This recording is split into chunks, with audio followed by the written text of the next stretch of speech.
Bedatan Kocing pinake silih tunggil ajengan khas Jembrana pemekas sane jenek rem panepi siring. Rauh mangkin kewentenan bedatan Kocing puniki sampun naik kelas dados produk unggulan UMKM Jembrana. Ajengan sane melakar saking ulam Kocing puniki taler mendaging protein sane ageng.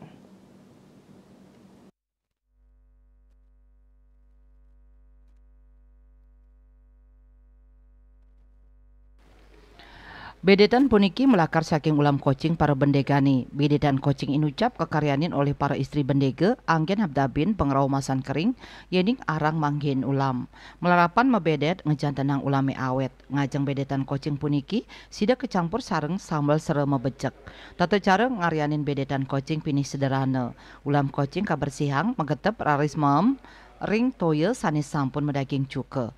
Ris sampun punika raris kabersiang malih tur kecampur ngangge base selantur nyane ke dendeng.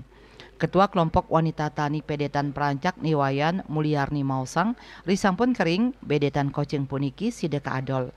Kelompok wanita tani Pedetan Perancak taler nyakayang makudang-kudang soroh pedetan ngawit saking rasa balado, jagung bakar, barbecue, original kantos pedas manis, mencampur kacang tanah. Pedetan Perancak madue rasa sanikuri antuk basa khas Bali. Kaulah sareng ibu-ibu inovatif inucap, bedetan Kocing ritepengan mangkin sampun ngranjing dados ajangan khas Jembrana taler kedadosang oleh-oleh. Tios puniki ngaryanin bedetan Kocing puniki mijenin pikolih utamanyane majeng usaha kecil menengah. Pemerintah daerah taler sampun ngwantu masarang bedetan Perancak ring sawetara outlet utawi toko oleh-oleh. Pamekasnyane ring Jembrana bedetan Perancak kadol ring gedung sentra tenun Jembrana. Surya Dharma Bali Pos Nguningayang.